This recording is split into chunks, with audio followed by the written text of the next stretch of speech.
तो आइए हम चैप्टर के अगले पार्ट पे आते हैं जिसका नाम है प्रपोर्शन। प्रपोर्शन रेशियो का ही भाई है या रेशियो का ही एक्सटेंशन है, आप ऐसा समझ लीजिए। मतलब क्या, रेशियो सिर्फ एक ही चीज के बारे में बात करता था, प्रपोर्शन दो चीजों के बारे में बात करता है। क्या मतलब, जैसे रेशियो मतलब ए बाय बी, ए और बी के बीच में रिलेशनशिप क्या है, ए इज टू बी। यानी अगर ए 2 है तो बी 4 है, ये एक रिलेशन है 2/4। यानी हमेशा 2 गुना रहता है बी ए से, ऐसा बोला जा सकता है। तो ये रिलेशन है, ये एक रेशियो है। प्रपोर्शन कहता है कि हो सकता है कि A by B is same as C by D, A by B is same as C by D. आपको शर्मा जी का बेटा याद है? शर्मा जी का बेटा जो आपसे हमेशा 2 गुना काम करता था। आप 2 घंटे काम करते थे तो चोर 4 घंटा काम करता था, आप 2 घंटे पढ़ाई करते थे तो 4 घंटा पढ़ाई करता था। जब देखो अपने पेरेंट्स अपने को शर्मा जी के बेटे के नाम पे सुनाते रहते थे कि बोले देख वो तो हमेशा तुझसे 2 गुना काम करता है, वो तुझसे तो 2 गुना आगे रहता है, सब रहता है, सब रहता है। एक दिन अपन अपने पापा के पास चले गए। अपन ने उनको बोला, पापा ये जो शर्मा जी है ये भी तो आपके साथ पढ़े हुए हैं ना? बोले हाँ मेरे साथ पढ़े हुए हैं, सेम स्कूल में पढ़े हुए हैं हम लोग। अच्छा, तो ये जब स्कूल में आपके साथ पढ़ते थे, आपके कंपैरिजन में इनकी जॉब हमेशा 2 गुना है, सब कुछ ज़्यादा है, क्यों ज़्यादा है? सीधी बात है यार, वो मुझसे ज़्यादा पढ़ाई करता था। वो उस टाइम पे आपके सामने 2 गुना ज़्यादा पढ़ाई करते होंगे ना, तो मैं भी तो आपका लड़का हूँ या लड़की हूँ, मैं भी तो आधा ही पढ़ाई करूंगा या करूंगी ना उसके कंपैरिजन में। बस फिर उसके बाद क्या था, थप्पड़ लगने थे। पर आप प्रपोर्शन समझ गए ना यार। आपका प्रपोर्शन अगर ए बाय बी है तो शर्मा जी और आपके पापा का प्रपोर्शन भी तो सी बाय डी रहा, इसीलिए A by B will always be equal to C by D. ऐसा कुछ अगर आप पढ़ रहे हो तो उसे बोलते हैं प्रपोर्शन। अगर आप सिर्फ एक रेशियो को कंपेयर कर रहे हो तो वो तो रेशियो, दो नंबर्स को आपस में कंपेयर करने की कोशिश इज रेशियो। पर अब जब मल्टीपल्स पे आ जाते हैं तो बोलते हैं प्रपोर्शन। ऐसा भी हो सकता है कि A by B is equal to B by C, ऐसा भी हो सकता है जिसके बीच में एक एलिमेंट कॉमन आ जाए। ये 3 प्रपोर्शंस वाले होते हैं। और जब a by B is equal to C by D की बात करते हैं तो उन्हें 4 प्रपोर्शंस के बारे में बात करते हैं। तो हमको इनको समझना है। a बाय बी या a by B is equal to B by C को अगर मैं क्रॉस मल्टीप्लाई करने लगा हूं, मतलब क्या, b ऊपर मल्टीप्लाई होने चले जाएगा और c भी ऊपर मल्टीप्लाई होने चले जाएगा, तो इसे बोल सकते हैं a into C is equal to B into B, या B square is equal to A C. समझ में आ रहा है? इसमें ऐसे में b को बोलते हैं मीन प्रपोर्शन, समझे? सी को बोलते हैं थर्ड प्रपोर्शन और ए को बोलते हैं फर्स्ट प्रपोर्शन। समझ गए? वहीं पे अगर a by B is equal to C by D दिया हुआ है, इसे भी अगर हम लोग ओपन करने गए, क्रॉस मल्टीप्लाई करने गए, तो ये हो जाएगा a into D is equal to C into B, यानी A B is equal to C D. यानी अगर कोई रेशो दिया जाए a is to B is to C is to D, तो a into D will be equal to B into C, ऐसा बोला जा सकता है। जहां पे b और c सेकेंड और थर्ड प्रपोर्शन है, d हमारा फोर्थ प्रपोर्शन कहलाता है। तो ये कुछ छोटी छोटी बातें हैं इनिशियली, टर्मिनोलॉजीज जो कि इस चैप्टर में इनिशियली दी गई है। पहले हम इन टर्मिनोलॉजीज के बारे में बात कर लेते हैं। A B is equal to C D is called as fourth proportion. A B is equal to C D are in proportion when A by B is equal to C by D, या A D is equal to B C, यहाँ तक के हमने लिख लिया। Products of extremes is called as product of means. तो यहाँ ऊपर मैं लिख सकता हूँ इसे product of extremes will always be equal to product of means। Means क्यों? क्योंकि वो बीच में आने वाले नंबर्स हैं। समझ गए? वैसे ही a is to b is equal to b is to c दिया है तो उसे बोल सकते हैं b square is equal to A C. Middle term को बोला जाता है मीन प्रपोर्शन, और ओवरऑल इसे 3 प्रपोर्शनल बोलते हैं, जिसमें c हमेशा थर्ड प्रपोर्शन होता है और a हमेशा फर्स्ट प्रपोर्शन होता है। आई होप आप लोगों को यहां तक के कुछ बेसिक बातें समझ में आई होगी। इसके बेसिस पे हम लोग कुछ क्वेश्चंस, कुछ इलस्ट्रेशंस, कुछ एप्लीकेशंस को समझने की कोशिश करते हैं। 6:8 इज इक्वल टू 12:16 टॉफीज, क्या ये प्रपोर्शन में है? देख लेते हैं।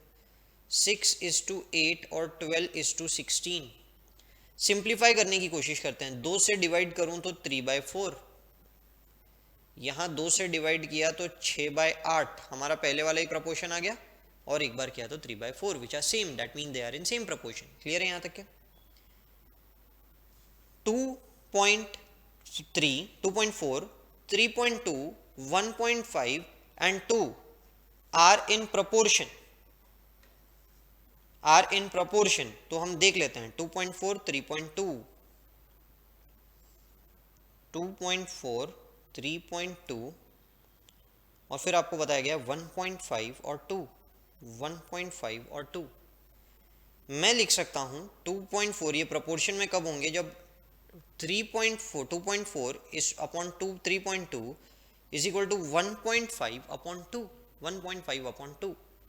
अगर ऐसा कोई रेशियो बनता है तो लिख लेते हैं। पहले तो इनको राउंड फिगर में कन्वर्ट करते हैं। 24/32 और दूसरे वाले को 15/20। आइए कॉमन एलिमेंट्स को निकालने की कोशिश करते हैं।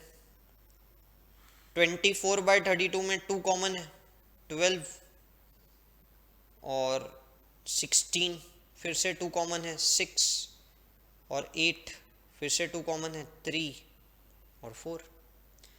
दूसरे वाले में 5 कॉमन है 3 और 4, यानी वो दोनों सेम प्रूव हो गए। ठीक है ना? बहुत बेसिक बातें थी अभी तक के, इतना कुछ खास नहीं था। थोड़ा और आगे बढ़ाते हैं। Find the value of x if 10/3 is to x,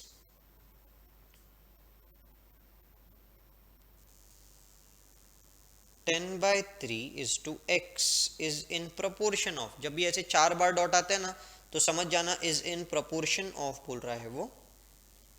5/2 is to 5/4, 5/2 is to 5/4, यानी यहाँ हमारा a है 10/3, b है x जो हमें ढूंढना है, c है 5/2 और d है 5/4। जब भी ये रेशियो में होते हैं तो मैं लिख सकता हूँ 10/3 divided by x is equal to 5/2 divided by 5/4। जब भी ऐसा क्वेश्चन आता है एक सिंपल सी चीज कीजिए। क्या करेंगे? जो एक्सट्रीम्स है उनको मल्टीप्लाई कर दीजिए और जो बीच के डिनोमिनेटर है पहले वाले का उसे भी ऐसे ही मल्टीप्लाई कर दीजिए।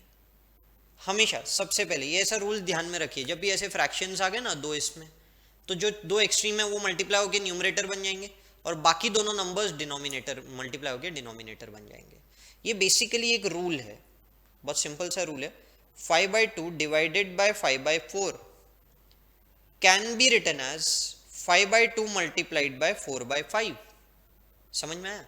मल्टीप्लाई का रूल होता तो दोनों इन्वर्स हो जाते हैं। It is a multiplication theorem कि डिवीजन को अगर आप मल्टीप्लाई कर रहे हो तो दोनों नंबर्स इन्वर्ट हो जाते हैं, और हमने भी वही किया, दोनों नंबर्स को इन्वर्ट कर दिया। यानी 5 और 4 मल्टीप्लाई हो गए, मैं भी तो वही बोल रहा हूँ आपको, और नीचे डिनोमिनेटर में 5 और 2 मल्टीप्लाई हो गए, मैं भी वही बोल रहा हूँ। स्टूडेंट्स गलती कहाँ करते हैं, गड़बड़ ये करते हैं कि जब मल्टीप्लाई का साइन होता है तब एलसीएम ले लेते हैं। मल्टीप्लाई के साइन में एलसीएम नहीं होता, प्लस या माइनस का साइन होना जरूरी है एलसीएम लेने के लिए, हमेशा ध्यान में रखेंगे। आइए आगे बढ़ते हैं।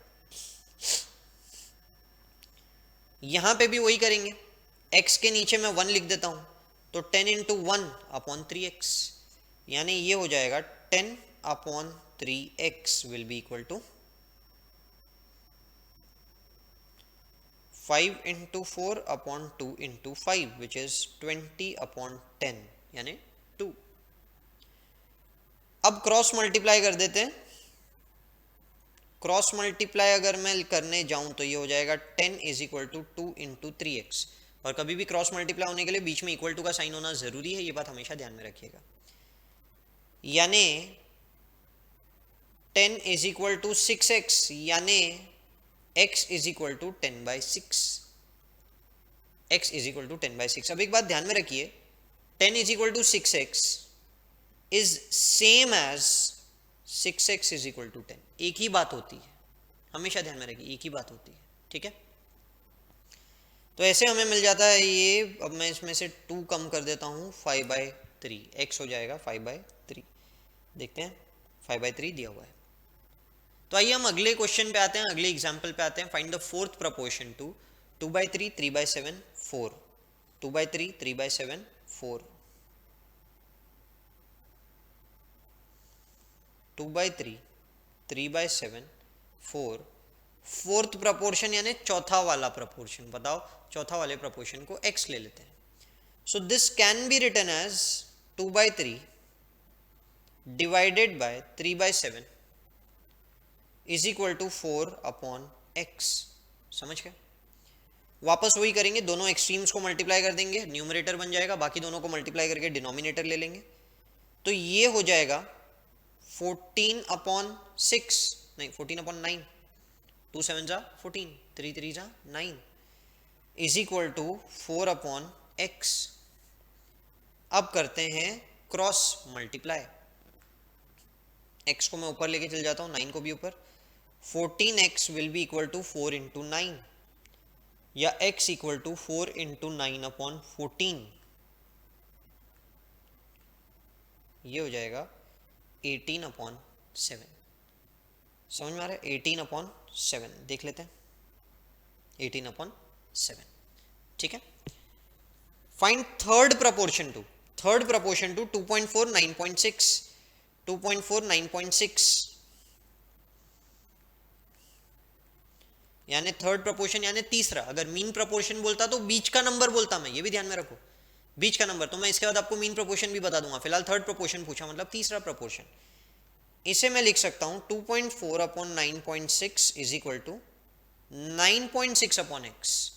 थर्ड प्रपोर्शन जब भी पूछते हैं तो a/b is equal to b/c होता है, ये बात ध्यान में रखिए। तो बीच में b कॉमन होता है, तो इसीलिए इस तरीके से लिखा जाएगा। इसे मैं लिख सकता हूं 24/96 इज इक्वल टू 96/10x, क्योंकि 10 मल्टीप्लाई किया है हमने दोनों तरफ।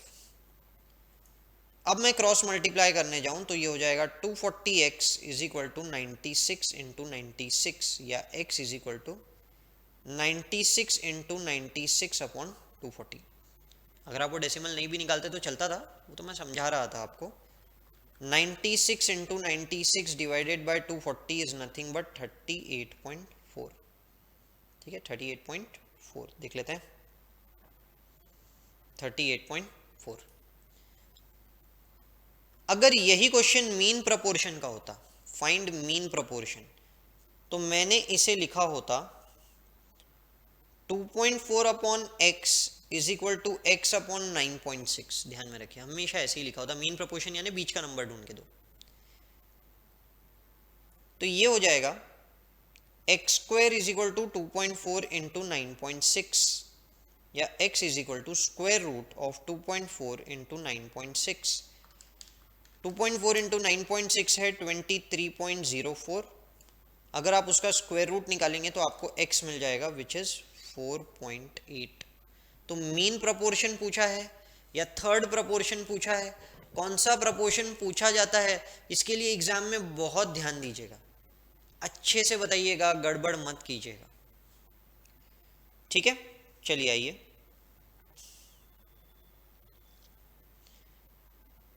Find the mean proportion between 1.25 and 1.8। आ ही गया क्वेश्चन, 1.25 एंड 1.8। आइए सॉल्व करके देखते हैं।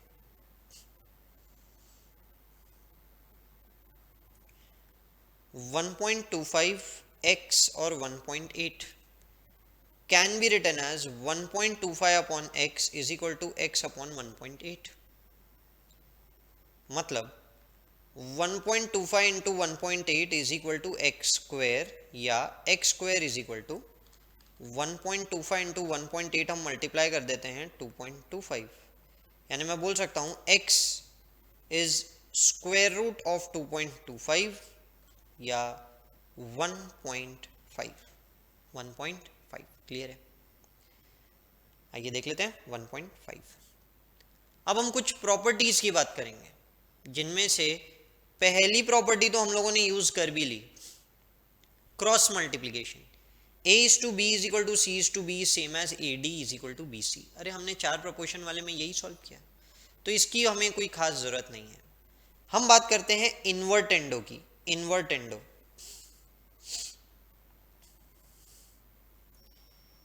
A by B is equal to C by D, then B by A will always be equal to D by C. ठीक है, मैं एक नॉर्मल नंबर देता हूं, देखो 1/3 इज सेम एज 3/9, यानी मैं बोल सकता हूं ना कि 3/1 विल बी इक्वल टू 9/3। मैं ये नहीं बोल रहा कि ये दोनों प्रोपोर्शन सेम है, नहीं, मैं सिर्फ इन्वर्ट कर दे रहा हूं न्यूमरेटर को डिनोमिनेटर, डिनोमिनेटर को न्यूमरेटर में। और ये प्रूव भी किया जा सकता है, बहुत सिंपल है। देखो मैं एक काम करता हूं, मैं इस 3 को ऊपर लेके चले जाता हूं और इस 3 को नीचे, तो आपको नंबर सेम ही दिख रहे हैं, इसलिए इतना कोई खास फर्क नहीं समझेगा।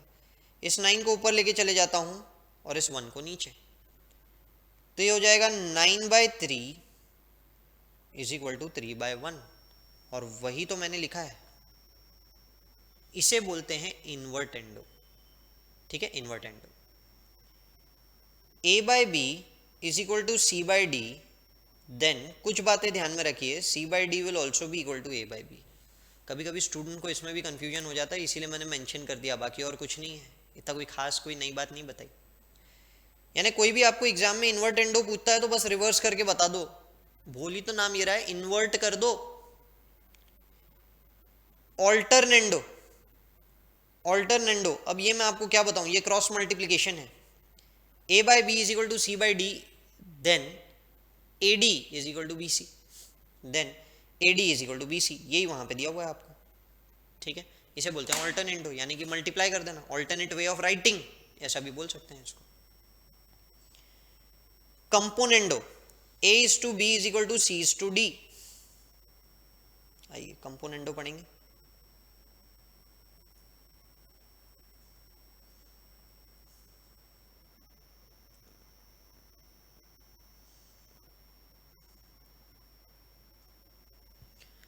तो A प्लस B, यानी कि क्या, अगर मैं एंटीसीडेंट में कॉन्सिक्वेंट ऐड कर दूं upon B is same as C plus D upon D। Consequent में, एंटीसीडेंट में कॉन्सिक्वेंट ऐड कर दूं upon consequent will also be same in the same ratio. आइए कोई एग्जांपल लेते हैं। 2/4 इज सेम एज 6/12, बराबर है, 1/2 ही हो जाते हैं दोनों के दोनों। 2/4 is same as 6/12। 2 plus 4/4 should be equal to 6 plus 12/12, है कि नहीं। कॉम्पोनेंडो में क्या होता है, कॉन्सिक्वेंट एंटीसीडेंट में ऐड हो जाता है। कॉन्सिक्वेंट पहले केस में है 4, उसे न्यूमरेटर में एंटीसीडेंट में ऐड कर दो, 2 + 4। दूसरे केस में भी ऐड हो जाता है। ध्यान रखो, मैं ये नहीं बोल रहा कि ये सब इक्वल है ना, मैं बोल रहा हूं अगर ऐड कर दिया तो भी प्रोपोर्शन में भी ऐड कर दो, इक्वल बन जाएगा। देखते हैं, 6/4 यानी क्या, 3/2 शुड बी इक्वल टू 18/12। देखते हैं, 6 से ही डिवाइड कर दो, 3/2, सेम आना ही है। That is what componendo proves. समझ में आया, कॉम्पोनेंडो का यही मतलब होता है। डिविडेंडो एग्जैक्टली कॉम्पोनेंडो का उल्टा चलता है।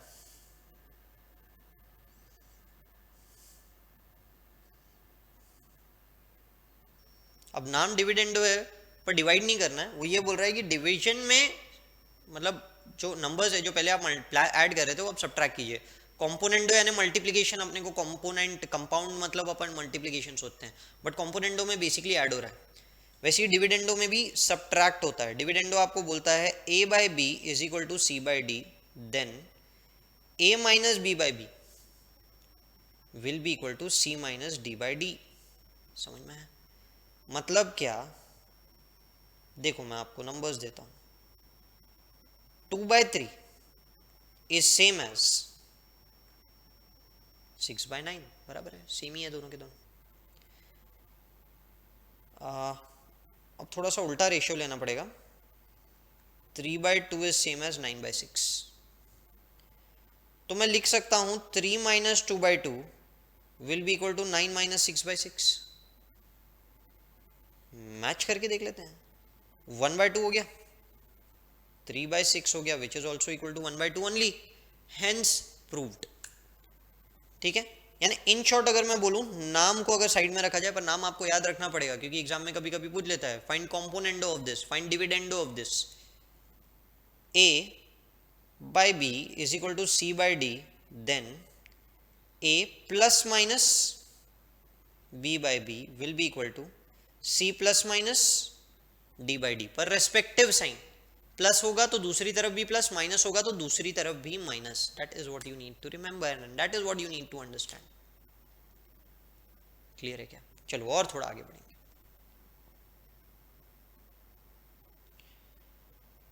Componendo and dividendo, A by B, A is to B is equal to C is to D, then a new rule, a by b is equal to c by d, then a plus b upon a minus b will be equal to c plus d upon c minus d। ठीक है, आइए देखते हैं। 2 by 3 is same as, उल्टा लिखते हैं, 3 by 2 is same as 9 by 6। अभी अभी देखा था हमने। तो 3 plus 2 upon 3 minus 2 will be equal to 9 plus 6 upon 9 minus 6। मतलब क्या, देखो जरा, 5 upon 1 15 upon 3 which is same as 5 upon 1। तो ये भी प्रूव होता है, इसे बोलते हैं componendo and dividendo, componendo and dividendo. समझ गए? अब एक प्रॉपर्टी और देखते हैं जो आपको लिखाई तो नहीं गई है, पर क्या ये पॉसिबल है क्या, हम ये समझने की कोशिश करते हैं। a by b is equal to c by d, then a minus b upon a plus b will it be equal to c minus d upon c plus d। उल्टा, ऊपर सबट्रैक्ट नीचे माइनस, ये हो सकता है क्या? ऊपर वाली एग्जांपल में देखते हैं, 3 minus 2 upon 3 plus 2 will it be equal to 9 minus 6 upon 9 plus 6, 1 upon 5 to be equal to 3 upon 15 यानी 1 अपॉन 5। हाँ सर हो तो रहा है।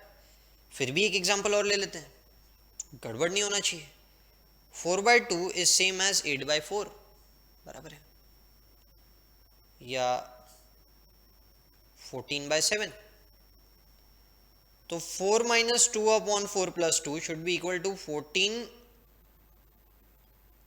minus 7 upon 14 plus 7, 2 upon 6, 7 upon 21, ये 1 by 3 है, ये भी 1 by 3 है।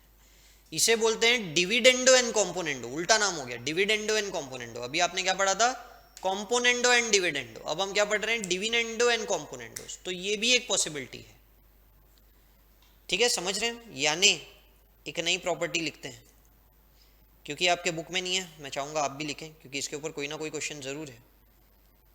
a plus minus B upon a minus plus B is same as b, c plus minus d upon c minus plus d। तो या तो ऊपर वाले साथ में या नीचे वाले साथ में, इस तरीके से बनता है। चलिए ये वाला भी हो गया हमारा, और आखिरी है अडेंडो। अडेंडो बहुत अच्छी प्रॉपर्टी है और अडेंडो आपको बहुत बार काम भी आएगी। a by B is equal to C by D, तो हमारी प्रॉपर्टी है कि this will be equal to a plus C upon B plus D. हमेशा ऐसा होगा ही होगा कि इन दोनों को अगर आप ऐड कर दें तो भी सेम ही रेशियो आने वाला है। आइए देखते हैं, 2 by 4 is equal to 11 upon 22। तो क्या ये 2 प्लस 11 अपॉन 4 प्लस 22 से सेम है क्या? So this becomes 13 upon 26 which is same as 1 by 2। आएगा ही आएगा, समझ गए? तो ऐसी कुछ प्रॉपर्टीज है जो सारी की सारी प्रॉपर्टीज आप लोगों को पता होनी चाहिए, क्योंकि यही सारी की सारी प्रॉपर्टीज आगे हम क्वेश्चंस में सो यूज करने वाले हैं। आइए कुछ एग्जांपल्स देखते हैं। a by B is equal to C by D is equal to 2.5 upon 1.5। Then find the value of AD is to BC and A plus C upon B plus D।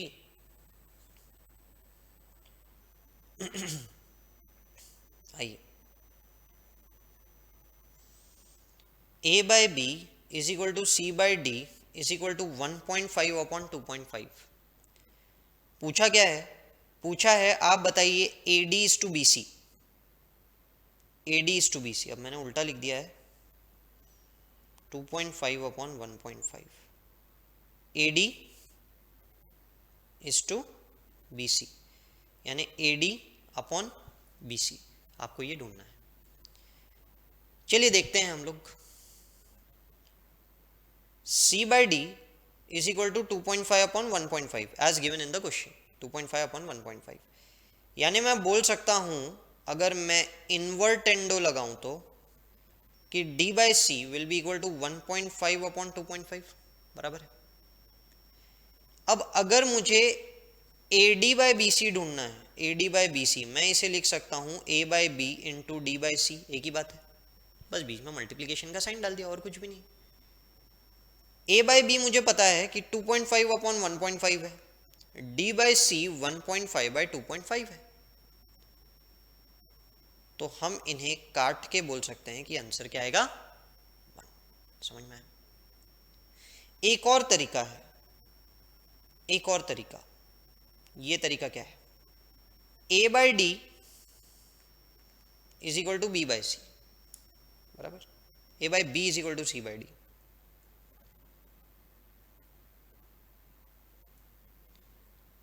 मतलब अगर मैं alternendo लगा दूं तो A D is equal to B C, alternendo लगा दूं तो A D is equal to B C, और A D is to B C का रेशियो पूछा है जो दोनों सेम है तो वैसे भी कट जाएंगे, यानी 1:1 का रेशियो हो गया। समझ गया? आइए अगला है ए प्लस सी बाय ए plus C upon B plus D, ए plus C upon B plus D.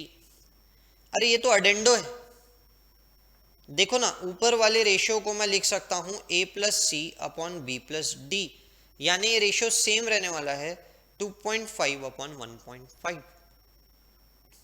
ठीक है,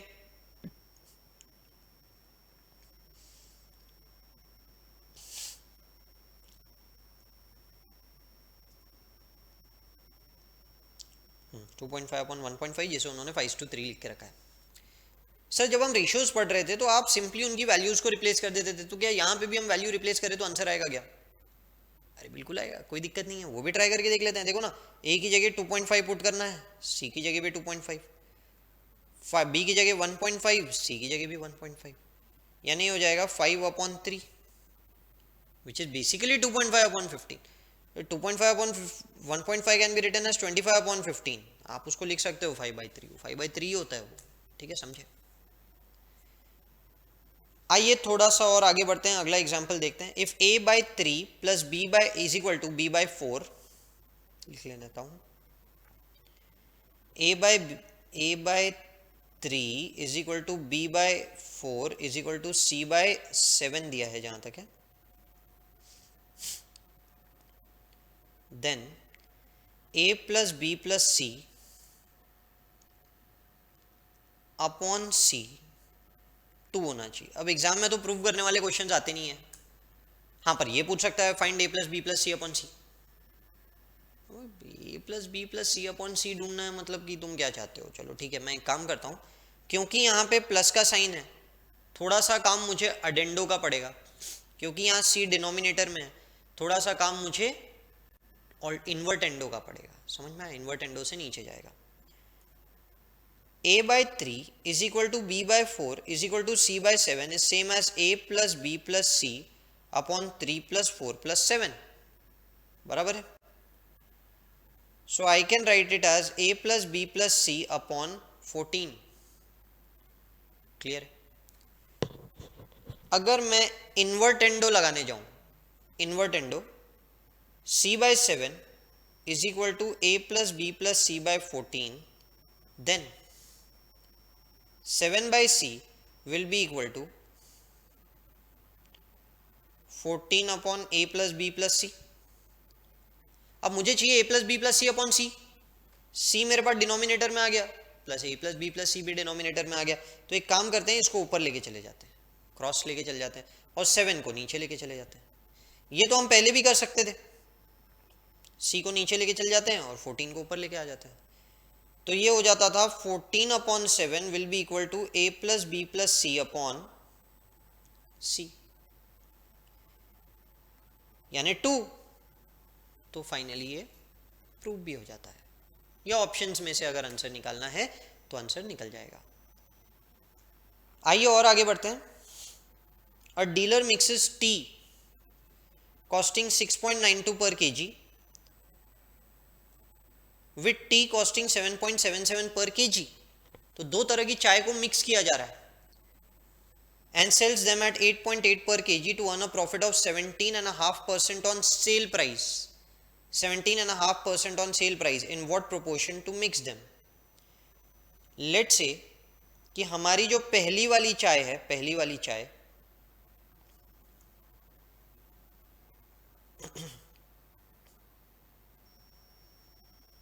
वो है x kgs या x ग्राम्स, जैसा भी आप बोले।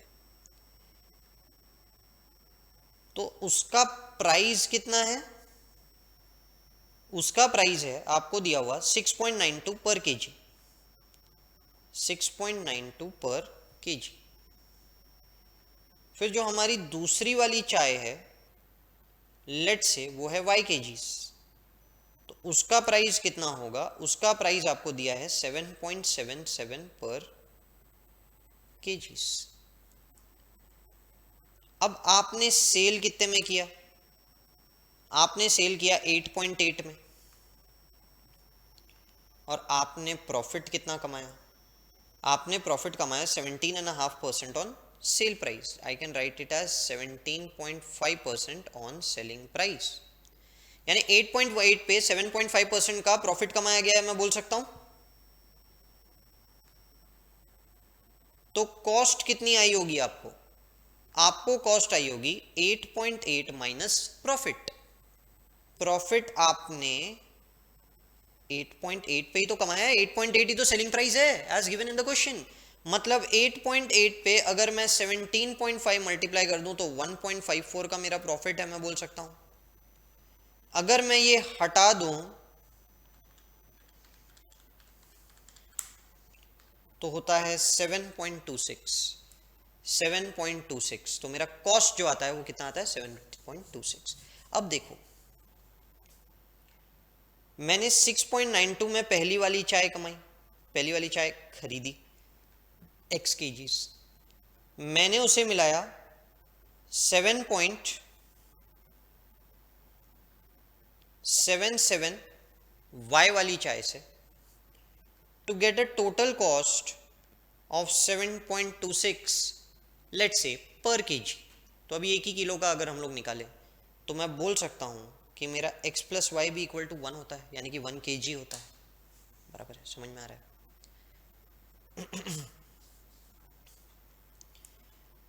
अगर मैं इन दोनों इक्वेशंस को साथ में देखूं,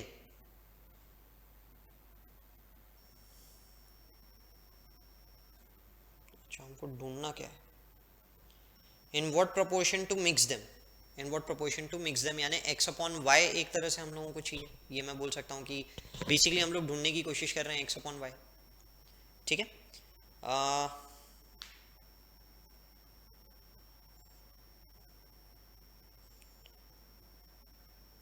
6.92x plus 7.77y is equal to 7.26, या इसी को रीराइट करके लिखता हूं 6.92x plus 7.77y upon 7.26 is equal to 1। और हमें पता है कि दोनों को अगर हम ऐड करें तो भी 1 किलो ही होना चाहिए। मैं ये नहीं बोल रहा कि आपने 1 किलो का ही टोटल ऐड किया, पर अगर आप दोनों का 1 किलो ऐड करते हैं तभी तो कॉस्ट 7.26 बनती है। समझ में आ रहा है? क्लियर है टोटल? आइए, क्योंकि ये दोनों सेम है, देख लो ना 1, मैं लिख सकता हूं 6.92x plus 7.77y upon 7.26 is equal to x plus y. लिख सकता हूं मैं, अब तो मैंने लिख भी दिया, तो अब क्या करते हैं, अब क्रॉस मल्टीप्लाई कर देते हैं। 6.92x plus 7.77y is equal to 7.26x plus 7.26y बराबर, या एक ही साइड लेके आ जाते हैं एक्स एक्स को और एक साइड वाई वाई को। 6.92x minus 7.26x is equal to 7.26y minus 7.77y। आइए माइनस कर देते हैं। 6.92 minus 7.26 0.34 negative x is equal to 7.26 minus 7.77 यानी माइनस 0.51y। अब चाहिए क्या, x अपॉन वाई तो चाहिए, तो x अपॉन वाई के लिए y को क्रॉस करके नीचे लेके चल जाते हैं और 0.34 को, नेगेटिव 0.34 को क्रॉस करके नीचे लेके चले जाते हैं दूसरी तरफ। So this will B minus 0.51 upon minus 0.34, minus minus cut जाएगा, मतलब मैं बोल सकता हूं 51 अपॉन 34, 51 अपॉन 34। आइए देखते हैं, 51 पैसे और 34 पैसे। अब ये 3:2 होता है, ये उन्होंने बताया आपको, निकाल के देख लेते हैं।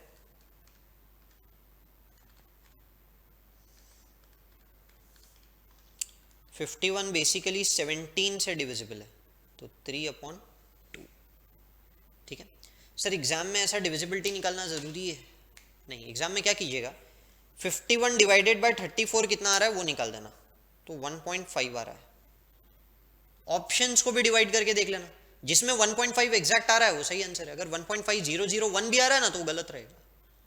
ऐसे याद करना है एग्जाम में हमेशा। ठीक है, तो आई होप यहाँ तक के क्लियर होगा। तो अगले वीडियो में हम लोग एक्सरसाइज स्टार्ट करते हैं। ठीक है, चलिए।